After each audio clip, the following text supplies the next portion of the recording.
안녕하세요. 알고 싶지 않은 가족의 흉한 민낯을 봐버린 40대 남자입니다. 있을 때 잘하라는 유명한 말이 있죠. 누가 한 말인지 몰라도 참 간결하면서도 인생의 철학을 담은 말인 것 같아요. 저는 얼마 전 바로 저 유명한 말을 온몸으로 체감한 적이 있습니다. 별로 겪고 싶지 않았던 한 가지 씁쓸한 사건으로 인해 말이죠.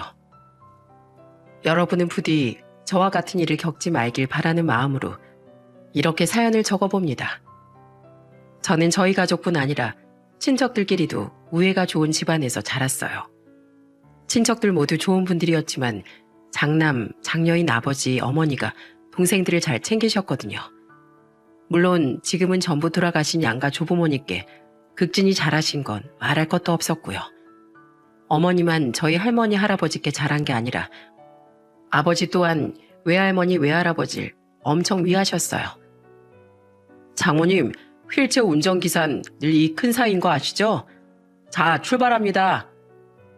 외할머니는 양가 조부모님 4분 중 가장 마지막에 돌아가셨는데 우린 연로하신 외할머니를 모시고 7년간 함께 살았습니다.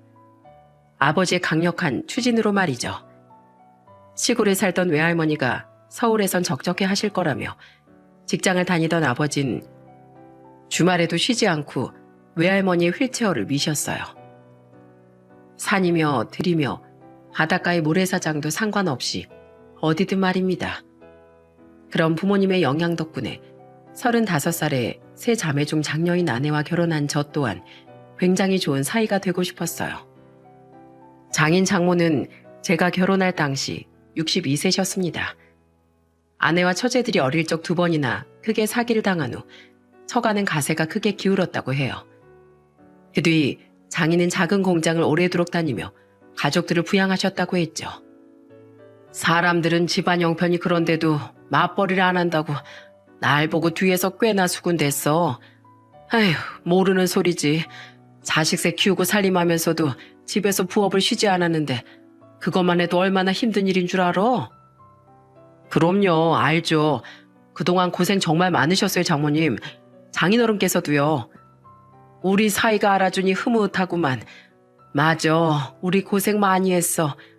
그래도 우리 양반 박봉 따박따박 모아서 자식새 전부 대학까지 졸업시키고 우리 큰딸은 번듯한 공기업까지 보내놨으니 할 만큼 하지 않았겠나?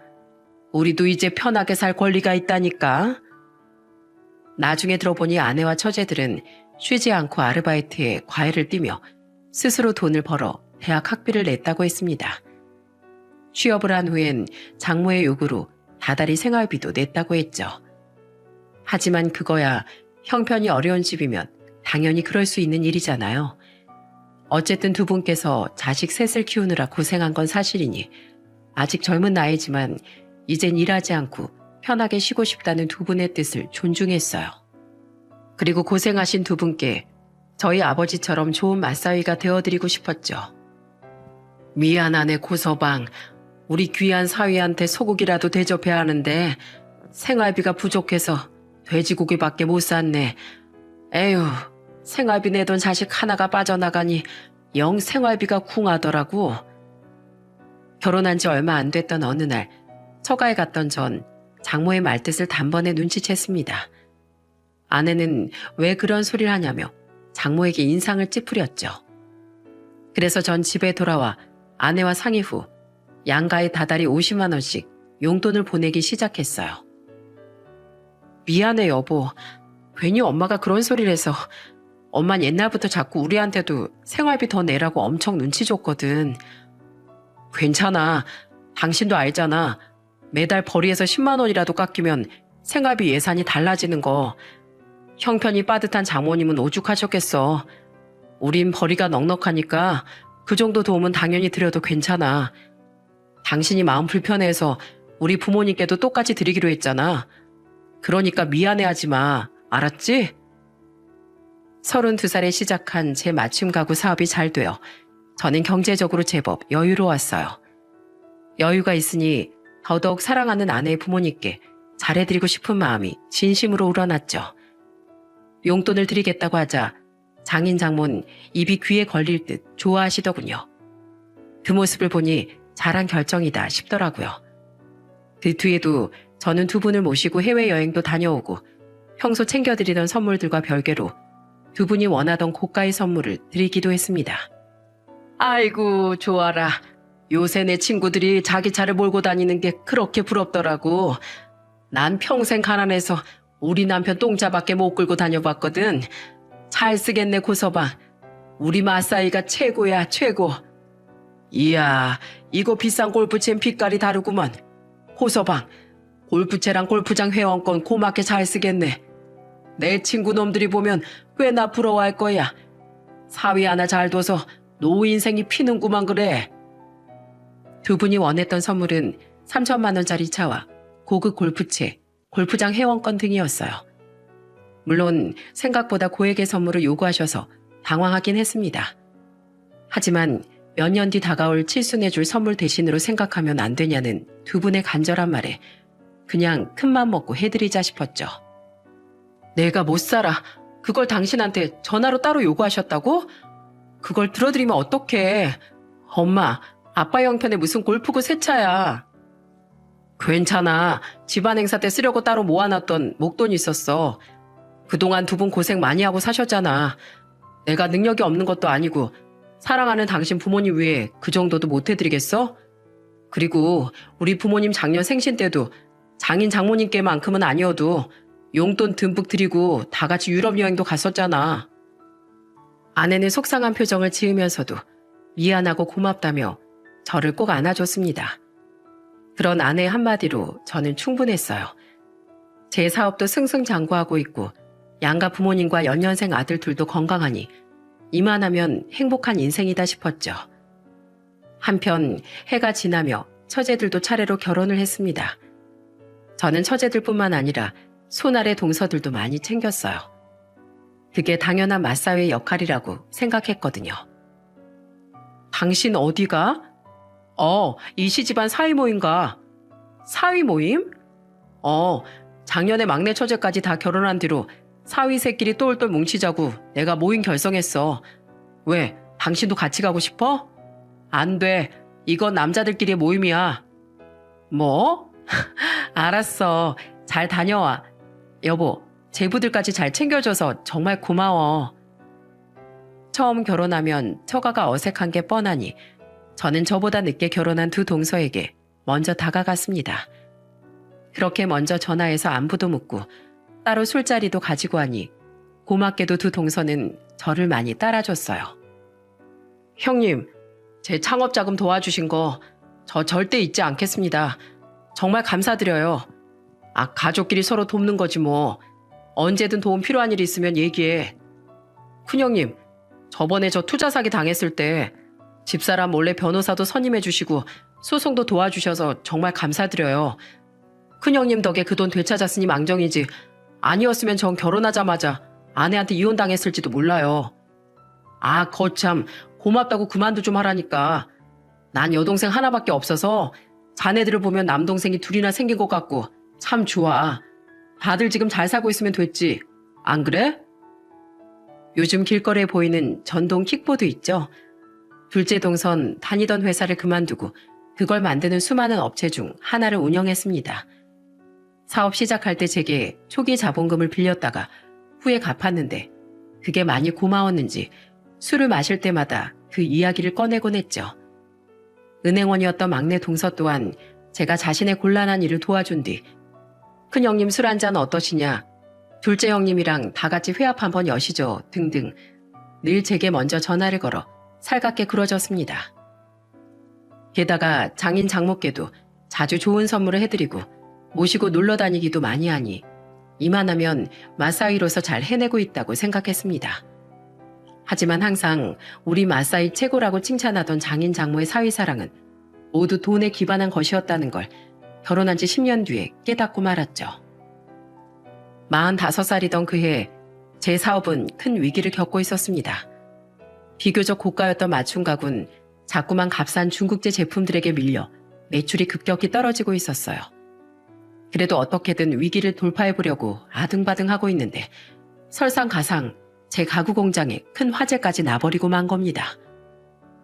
그동안 모두 고마웠고 이렇게 헤어지게 돼서 참으로 미안합니다. 부도가 나기 직전이었기에 저는 가장 오래 일한 직원 한 명을 빼곤 모두 회사에서 내보낼 수밖에 없었습니다. 월급을 책임질 수 없었으니까요. 하지만 여기서 무너질 수는 없었기에 저는 사방팔방을 뛰어다니며 어떻게든 사업을 붙잡으려고 노력했어요. 여보, 이걸로 일단 급한 불부터 꺼. 난 공기업 다녀서 대출 한도가 많이 나오잖아. 고맙게도 아내는 자신의 명의로 거액의 대출까지 받아서 제게 지원해 주더군요. 제가 얼마나 사업에 애정을 가지고 있는지 안다면서요. 아내는 제게 항상 자신과 아들들이 제 옆에 있다는 거 잊지 말라며 응원해 줬습니다. 그런 아내에게 고마워 저는 차오르는 눈물을 참고 이를 악물었죠. 가족들이 걱정할까봐 저와 아내는 양가 가족들에겐 제가 이 정도로 힘들다는 사실을 말하지 않았어요. 다만 여태까지 드렸던 용돈이나 선물은 더 이상 드릴 수 없었기에 양가 부모님께만은 그 사실을 말씀드렸습니다. 지금 네가 힘든데 그런 게 대수겠니? 자, 이거라도 보태 쓰거라. 나도 이젠 퇴직해서 형편이 썩 좋지는 않다만 그동안 네가 다달이 보내줬던 용돈 한 푼도 안 쓰고 모아놨던 거야. 그러자 아버진 그동안 제가 보냈던 용돈을 고스란히 모았다며 돌려주시더군요. 감사한 부모님의 마음에 눈물이 났죠. 반면 장인 장모의 반응은 저에게 큰 충격을 안겨주었습니다. 엄마, 우리 앞으로 엄마 아빠한테 용돈 못 줄 것 같아. 우리 남편 사업이 지금 좀 힘들거든. 뭐? 장난해? 아니 갑자기 이러면 어떡해? 고서방, 자네 사업이 보통 잘 되는 사업이었나? 재벌은 망해도 3대가 잘 산다는데 그깟 용돈도 못 줄 정도로 망한 거야? 갑자기 이렇게 용돈을 끊으면 우리들 어떡하라는 건가? 죄송해요 장모님. 그렇다고 제가 재벌은 아니지 않습니까? 사정 좀 이해해 주세요. 자네만 사정이 있나? 내 사정은 어쩌라고? 엄마 그만 좀 해. 우리 시부모님은 오히려 그동안 받았던 돈들까지 전부 돌려주셨는데 엄마 가뜩이나 힘든 사람한테 뭐 하는 거야? 여보 이만 가자. 나 정말 엄마한테 실망이야. 장모는 제 사정을 헤아리긴커녕 갑자기 이러면 어쩌냐며 길길이 날뛰더군요. 장인은 그 옆에서 골프채를 닦으며 못마땅한 표정으로 저를 쳐다보고 있었죠. 너무 서운했습니다. 그동안 제가 두 분께 얼마나 잘해드렸는데 한순간에 태도가 저렇게 돌변하다뇨. 아내는 그런 장모에게 화를 내며 저를 끌고 처가에서 나와버렸어요. 집에 돌아오는 내내 제게 미안해서 어쩔 줄을 몰랐죠. 당분간 친정에 발길도 안 할 거야.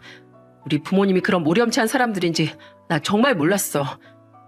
아내 말대로 저 또한 크게 상심해 처가에 가고 싶지 않더군요. 그런데 제가 발길을 끝내 만회하기도 전에 장모가 제게 전화를 걸어 전과 다르게 은근한 목소리로 어디냐고 묻더라고요. 저 집입니다 장모님. 영준 회사 갔지? 자네 왜 일 안 나가고? 사업 살려보려고 애를 쓰곤 있는데 공장이 불타서 제작 의뢰를 받기가 힘든 상황이에요. 그래서 일이 없다 보니까 요즘 집에 있는 시간이 많네요. 알았네. 내 할 말이 있어서 그러니 지금 자네 집으로 좀 가겠네. 혹시 사과를 하시려나 싶어 저는 집을 정돈하고 장모를 기다렸습니다. 그래, 순간적으로 사람이 당황하면 100번 양보해서 그럴 수도 있겠다 생각하면서요. 하지만 집에 찾아온 장모 입에서 나온 말은 저를 또 한 번 실망시켰죠. 자네도 우리 집 형편 잘 알지 않나? 평소 주던 선물은 고사하고 용돈까지 끊어버리면 우리가 아주 곤란해. 정 돈이 없으면 대출이라도 받아서 우리 용돈 좀 한 1년치 선불 좀 해주게. 그래봤자 그거 얼마 안 되잖아. 어? 영주 고년 성격에 내 말 들으면 길길이 날뛸까봐 내 이렇게 몰래 찾아온 거야. 우리 고서방은 착하잖아. 장모님, 저 정말로 돈 없어요. 대출이라뇨. 지금 저랑 제 아내 앞으로 있는 대출만 해도 산더미예요. 진짜 이렇게 나올 거야? 내가 우리 딸을 얼마나 힘들게 키워서 공기업 직원까지 만들어놨는데 딸 키운 덕 좀 보고 살려고 했더니만 고작 용돈 50만 원으로 날 서운하게 만들어? 잔말 말고 내놔. 안 그럼 나 가만히 안 있을 거네. 정말 너무하시네요. 제가 그동안 두 분께 얼마나 잘했는데 장모님 말대로 고작 용돈 50만 원 때문에 이렇게 상처를 주세요? 힘들어하는 전 장모님 눈에 보이지도 않는 건가요? 장모님은 제가 돈으로밖에 안 보이십니까? 근데 이게 어디 장모한테 어디다 대고 따박따박 말대꾸야? 쫄딱 망했으면 죄송합니다 하고 납작 엎드려 빌기라도 할 것이지. 너 내가 내 딸하고 이혼시킬 거야? 황당하게도 장모는 제게 또다시 용돈을 요구하려고 찾아왔던 겁니다. 결국 서운함이 폭발한 제가 소리치니 장모는 물컵에 있던 물을 제 얼굴에 뿌려버리더군요. 그리고 씩씩대며 저희 집을 나가버렸죠. 정말 오만정이 다 떨어졌습니다. 화장실 들어갈 때 나올 때 다르다더니 웃는 얼굴 뒤에 숨겨진 이면이 저렇게 추악한 사람일 거라곤 상상조차 하지 못했었죠. 저는 학교 간 아이들이 오기 전 물에 젖은 거실 테이블과 바닥을 전부 닦았어요. 그런데 젖은 천소파만은 어떻게 말릴 수가 없더라고요. 아니나 다를까 회사를 갔다 돌아온 아내는 저를 보며 이게 뭐냐고 묻더군요. 잠시 망설이던 전 어차피 언젠가 말할 일이다 싶어 낮에 일을 말해주었죠. 뭐? 엄마가? 당신한테 미안한데 난 이제 장모님 얼굴 볼 자신이 없어. 나 정말 상처받았거든. 앞으로 내 사업이 완전히 망하든 다시 재기하든 난 더 이상 두 분께 아무것도 안 해드릴 거야. 그걸 말이라고 해? 안 되겠어. 나 친정 좀 다녀올게. 잔뜩 화가 난 아내는 곧장 처가로 달려갔습니다. 그리고 얼마 뒤 돌아온 아내 손엔 그동안 제가 선물했던 장모의 명품백과 옷, 구두들, 그리고 장인의 명품 시계와 벨트, 골프채 등이 잔뜩 들려 있었죠. 고마운 줄도 모르는 사람한테 이런 건 다 사치야. 잘 됐어. 이거 다 팔아서 당신 사업 자금에 조금이라도 더 보태자. 차까지 뺏어오고 싶었는데 그거 명의 때문에 못했어. 그래도 내가 친정 단단히 뒤집어 엎고 왔어. 미안해 여보.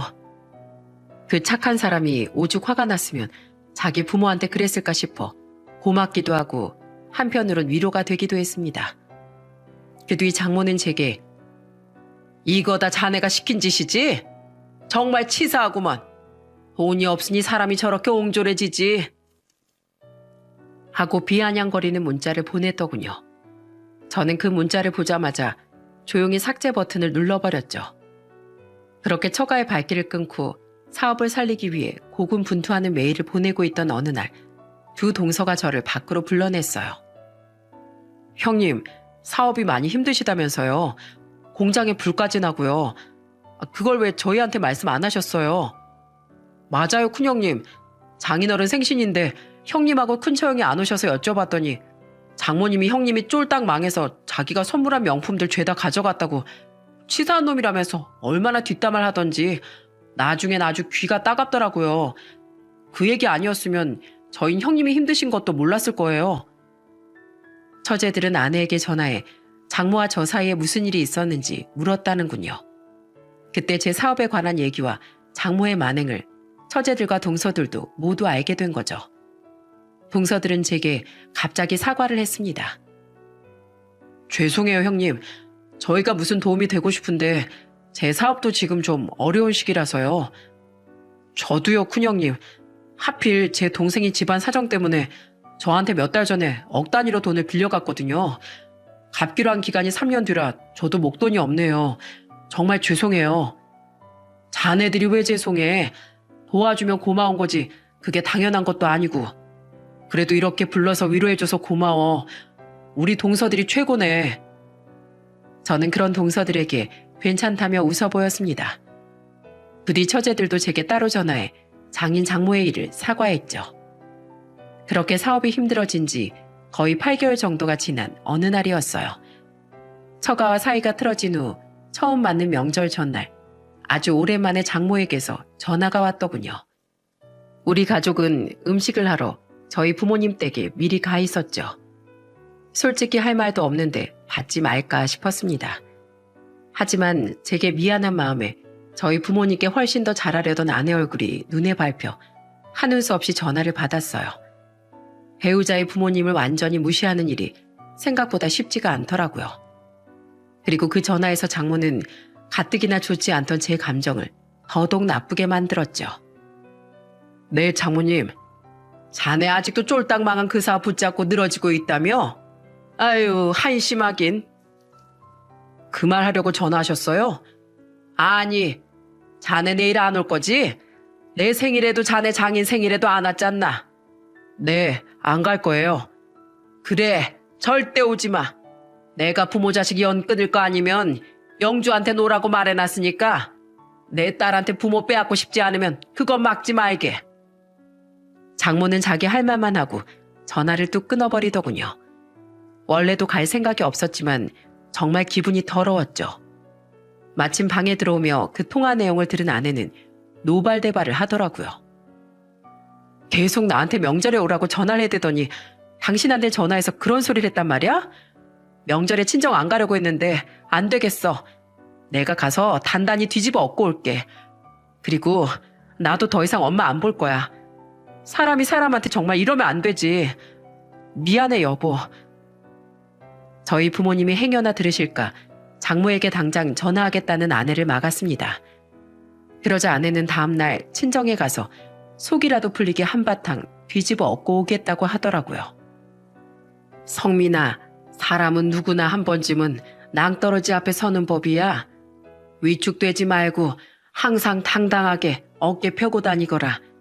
사돈들께 안부 전해주고.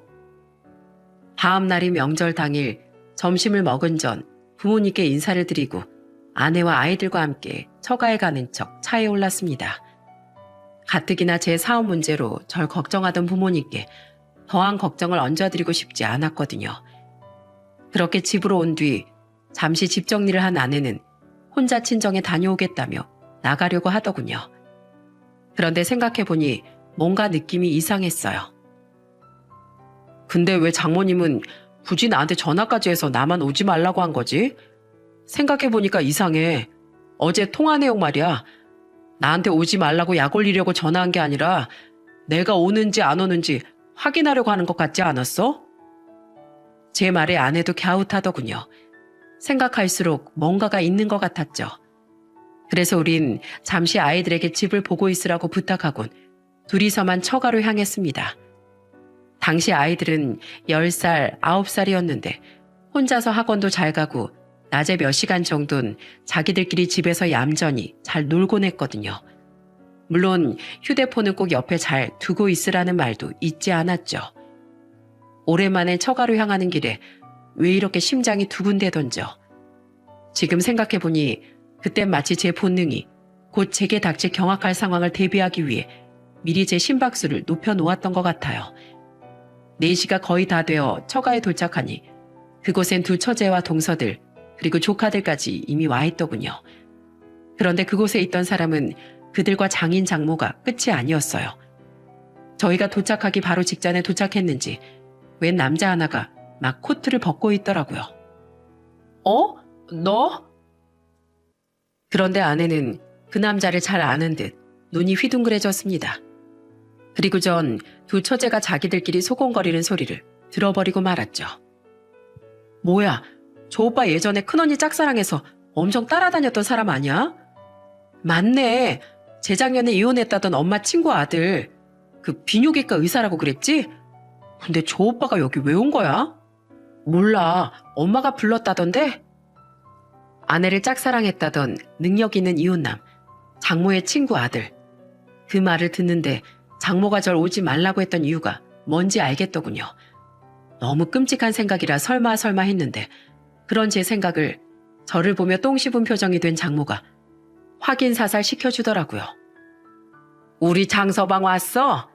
아이고, 벌써부터 둘이 천생연분이 따로 없네. 영주 너도 맞춰서 도착했구나. 뭐야, 고서방 자네가 여기 왜 왔어? 안 온다며? 장서방? 엄마, 지금 장규철 쟤한테 장서방이라고 그랬어? 지금 뭐 하는 짓이야? 뭐 하는 짓이긴. 쫄딱 망한 저놈 대신 너한테 새짝 찾아주려고 그랬지. 끈질긴 놈. 그걸 어떻게 눈치채고 여기까지 또 쫓아왔대? 아유, 속 터져 정말. 마음에 드는 구석이 하나도 없어. 뭐? 엄마, 진짜 미쳤어? 너무 자존심 상하고 화가 치밀어 주먹이 부들부들 떨렸습니다. 거실에 앉아있던 장인은 아무것도 모르세 하는 표정으로 딴청을 피우고 있더군요. 나머지 처제들과 동서들은 장모의 말을 듣고 경악한 표정이었죠.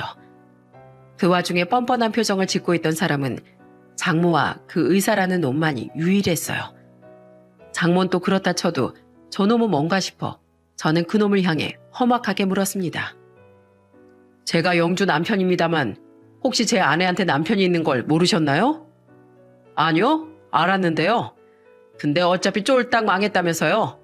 능력 없으면 아내를 보내줘야죠.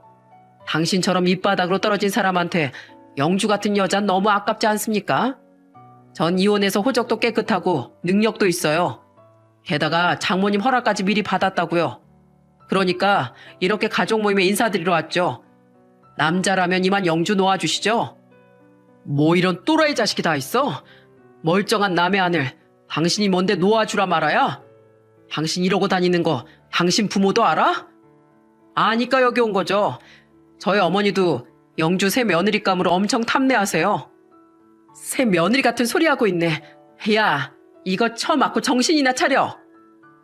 황당한 그놈 말에 아내는 언제 가져왔는지 바가지에 찬물을 떠와 그놈에게 확 끼얹어 버리더군요. 그리고는 삿대질을 하며 그놈에게 소리쳤죠. 옛날부터 싫다는데도 그렇게 쫓아다니더니 그런다고 내가 너랑 결혼하겠냐? 이 사이코 자식아.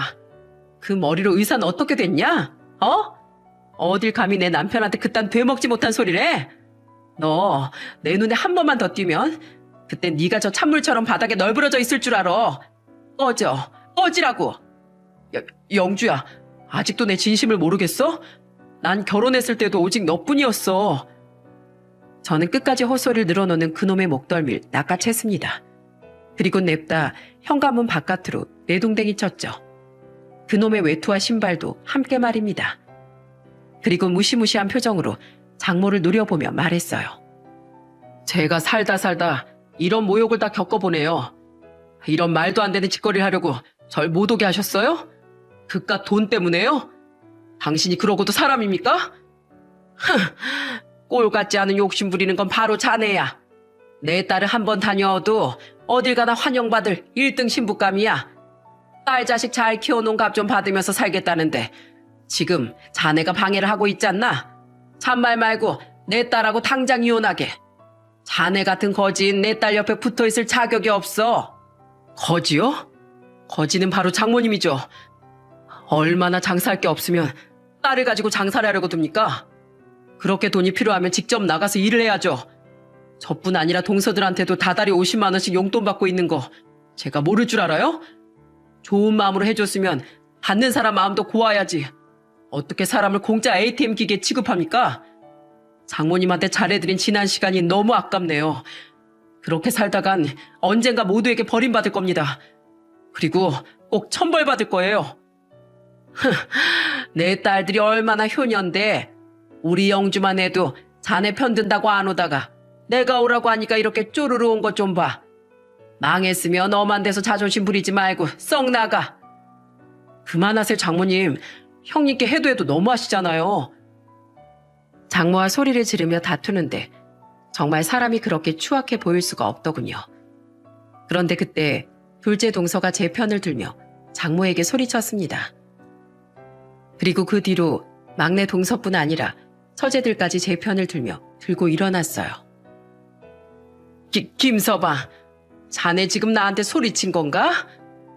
안 그래도 장인 장모님 참 너무하다 싶었는데 그래도 장인 장모님이라고 저랑 안서방이랑 꾹 참고 있었어요. 근데 이건 더는 못 봐주겠네요. 장모님 정말 너무하신 거 아닌가요? 세상에 형님처럼 잘하는 사이가 어디 있습니까? 그런 형님이 이렇게 힘든 상황에 위로해주지 못할 망정 사람을 버려버리려고 들어요? 자기한테 돈 안 준다고? 그럼 저도 안서방도 망하면 똑같이 이 집에서 사람 취급 못 받겠네요. 그런 사람들한테 우리가 용돈까지 주면서 효도해야 합니까? 어차피 필요 없어지면 팽당할 거? 김서방, 난 그게 아니라... 그게 아니긴요.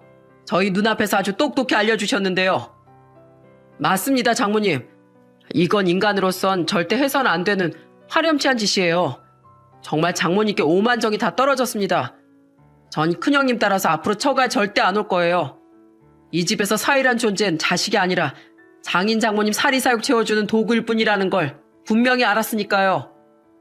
엄마, 진짜 추하다. 왜 그래 정말. 우리 다 갈 거야. 언니, 영은아, 가자. 아휴, 엄마 진짜 너무 멀리 갔다. 엄마한테 실망이야. 그러더니 두 처제와 동서들은 다들 가자며 조카들을 데리고 나가더군요. 상황이 불리해 보이자 처음부터 끝까지 입을 꾹 닫고 있던 장인은 다급하게 말했죠. 난 그놈 부르는 거 반대했었다. 니들 엄마가 혼자 한 짓이야? 아빠도 그럼 다 알고 있었단 소리잖아. 그리고 엄마가 내 남편 구박할 때 아빠도 우리 남편 같이 노려보지 않았어? 아빠도 똑같아. 나 이제 엄마 아빠 다 안 봐. 엄마 아빠가 내 부모라는 게 창피하다고. 난 이제 내 남편하고 아이들만 보고 살 거야. 여보 얼른 가자. 다들 제 편을 들며 나가버리자 장모는 당황한 기색이 역력했습니다. 저는 울상이 된 장인을 한번 훑어보곤 장모에게 이렇게 말하며 처가를 마지막으로 나와버렸어요. 두 분 정말 그렇게 살지 마십시오. 그리고 장모님, 그 효녀라는 딸들까지 저렇게 뒤돌아서게 만들고 정말 대단하시네요. 자기 무덤을 판 사람은 바로 장모님이니까 또다시 저에게 연락해서 비아냥대지 마세요. 어차피 장모님 번호 이미 차단했으니까 헛수고겠지만요. 고서방, 잠깐만. 그제야 장모는 다급히 절 불렀지만 저는 뒤도 돌아보지 않았습니다. 그날 다들 저를 위로해주겠다며 동서와 처제들은 저희 집으로 몰려왔어요. 애들은 애들끼리 놀게 두고 우리끼리 술 한 잔씩 하는데 다들 연거푸 한숨을 쉬며 이게 무슨 난리냐고 푸념했죠. 형부, 정말 죄송해요. 저희도 저희 엄마가 저런 사람인지 정말 몰랐어요. 됐어. 아까부터 죄송하다는 말을 몇 번이나 해. 그만해도 돼, 처제. 처제들 잘못도 아니잖아. 이건 정말 말도 안 되는 일이에요, 형님. 저 정말 아까 온몸에 소름이 다 돋았잖아요. 사위들을 물러보는 것도 정도가 있죠. 저도 안서방도 2번 다시 처가에 발길도 안 할 거예요. 특히 동서들은 장모의 모습에 치를 떨고 있었어요. 속이 많이 상했는지 웬일로 술에 취한 아내는 저를 붙잡고 계속 미안하다며 흐느끼기까지 했죠. 그리고 늦은 시간까지 저와 셋이 남아있던 두 동서는 제게 놀라운 말을 해주더라고요. 저 형님, 안 그래도 조만간 제가 따로 연락드리려고 했었는데요. 나한테? 네, 제 사업이 요새 형편이 꽤 폈어요. 그래서 형님 공장 다시 지을 수 있는 돈 제가 빌려드릴 수 있을 것 같아요. 뭐? 정말이야? 자네 너무 무리하는 거 아닌가? 사업하는 사람은 자금 빠듯하게 유지하면 안 돼. 괜찮아요. 다 계산해 봤어요. 다른 사람도 아니고 형님이 힘든데 당연히 제가 발벗고 나서야죠. 사정이 너무 안 좋아서 형님 못 도운 게 마음에 걸렸는데 이렇게 도울 수 있게 돼서 전 오히려 좋은데요. 둘째 동서는 불에 타버린 공장을 새로 지을 수 있도록 자신이 돈을 빌려주겠다고 했습니다. 너무 큰 돈이라 주위의 도움을 청할 엄두조차 나지 않았는데 그 말은 정말 한 줄기 동아줄처럼 빛이 났죠. 그리고 막내 동서 또한 둘째 동서에 이어 제게 좋은 소식을 전해줬어요. 큰형님, 저는 비록 돈은 없지만 다른 지점하고 다른 은행에 있는 지인들한테까지 전부 연락해서 방법을 좀 찾아봤어요. 지금 받으신 대출보다 훨씬 저렴한 금리로 받을 수 있는 대출이 몇 개 있더라고요. 서류만 준비하시면 제가 도와드릴게요. 다달이 나가는 대출 이자만 해도 한두 푼이 아니라 너무 힘들었는데 막내 동서의 말이 어찌나 고마웠는지 모릅니다. 동서들의 따뜻한 마음이 느껴지기도 하고 막막했던 현실에 빛이 보이는 것 같아 갑자기 눈물이 났어요. 정말 고맙네, 고마워. 내가 자네들한테 이렇게 큰 도움을 받아도 될는지. 에이, 형님이 자주 하시는 말씀 있잖아요. 가족끼리 서로 돕는 게 당연하다는 거요. 맞아요, 큰형님. 우린 형님이 잘 되는 모습 보는 것만으로도 충분합니다. 우린 형제나 다름없는 사이잖아요. 근데 우리 형님 눈물도 흘릴 줄 아시네요. 맨날 강한 분인 줄로만 알았는데 이거 정말 영광입니다. 동서들은 저를 달래며 농담까지 던졌습니다. 그날 우리 세 사위는 밤새도록 술잔을 기울이며 우정을 다졌죠. 이후 저는 두 동서의 도움으로 대출 이자를 줄이고 공장을 새로 짓기 시작했어요. 그런데 두 동서의 조력에 이어 희망은 계속해서 찾아왔습니다. 고 사장, 공장 다시 짓고 있다며? 그럼 그때부터 다시 제작 주문 받나? 예, 사장님, 당연하죠. 잘 됐네. 주문 받을 수 있을 때 말해줘. 우리 건설사 찾아오는 고객들 많이 소개시켜 줄 테니까. 감사합니다, 사장님. 정말 감사합니다. 사장님, 저 최 과장입니다. 잘 지내셨죠? 이번에 공장 다시 짓고 계시다면서요? 벌써 소문 다 났어요. 저 지금 다른 가구 회사에서 일하고 있긴 한데 사장님이 다시 받아주신다면 사장님 회사로 들어가고 싶습니다. 월급은 나중에 회사 다시 잘 되면 올려주셔도 괜찮아요. 이 바닥에서 돈만큼 중요한 게 의리 아니겠어요? 사장님, 잘 지내셨어요? 제가 가격 때문에 값싼 업체를 골랐었더니 영 품질이 마음에 안 들더라고요. 좀 비싸더라도 수준 있는 사장님네 가구가 최고라는 걸 다시 느꼈다니까요. 제작 주문 지금 안 받던데 언제부터 다시 받으세요? 전에 교류가 있던 거래업체 사장님들, 단골 고객님들, 그리고 눈물을 머금고 회사에서 내보내야 했던 직원들까지 하나둘 연락이 오며 제게 도움의 손길을 보태주더라고요. 제가 잘못 살진 않았구나 싶어 눈물이 멈추지 않았습니다. 그렇게 모두의 도움 속에 바늘구멍만 하던 희망이 커지기 시작했죠. 여보, 잘 됐어. 정말로. 거봐, 내가 잘 될 거라고 했지? 그동안 고생 많았어. 기다려줘서 고마워, 여보. 이게 다 그동안 기다려준 당신 덕분이야. 당신 아니었으면 난 진작 무너졌을 거야. 나 열심히 해서 얼른 재기할게. 나 고성민 아직 안 죽었다 이거야. 아빠, 좋은 일 있어? 나도 할래, 나도. 우리 아빠 아직 안 죽었다. 저와 아내는 서로에게 고맙다고 말하며 얼싸안고 울었어요. 무슨 일인지 모르지만 뭔가 좋은 일인 것 같으니 아이들도 옆에서 까르르 웃으며 방방 뛰었죠. 공장이 지어지는 동안 저는 조금씩 미리 들어오던 제작 의뢰를 처리하러 다시 회사에 나가기 시작했습니다. 일을 하고 돈을 벌 수 있다는 게 이렇게 행복한 일이라곤 전에 미처 생각지 못할 만큼 행복했어요. 다시 돌아온 직원도 몇 명 채용하고 그렇게 슬슬 제 길을 시작한 지 3개월쯤 지났을 때 제 회사로 의외의 인물들이 찾아왔더군요. 사장님, 장인 장모님이라는 분들이 찾아오셨는데요. 저와 장인 장모의 사이를 알 리가 없는 회사 직원은 사장실로 장인 장모를 안내했습니다. 저는 두 사람에게 앉으라는 말도 하지 않고 멀뚱히 서서 물었어요. 여긴 왜 오셨어요? 저랑 할 말이 더 남으셨어요? 고서방, 왜 이러나? 이미 다 지난 일인데 이제 마음 좀 푸세. 내가 그때 미안했네. 잠깐 주머니가 궁하다 보니까 내가 잠깐 미쳤었나 봐. 고서방, 난 자네 장모 행동하고 아무 관련이 없네. 그래도 자네가 서운했다면 이렇게 사과하겠네. 자네 마음 넓은 사람이잖아. 이제 마음 좀 풀게. 왜 찾아오셨는지 용건만 말씀하세요. 전 멀쩡한 저를 두고 아내한테 남자까지 소개시켜 주려고 한 장모님을 쉽게 용서하기 힘들 것 같으니까요. 장인어른도 모른 척 하시지만 똑같은 분이라는 거 다 알고 있어요. 단호한 제 말에 장인 장모는 슬그머니 눈치를 봤습니다. 그리고 장모의 입에서 나온 말에 저는 허탈한 웃음을 흘렸어요. 사람이 어찌나 이렇게 한결같을까 싶었거든요. 고서방, 내가 정말 잘못했네.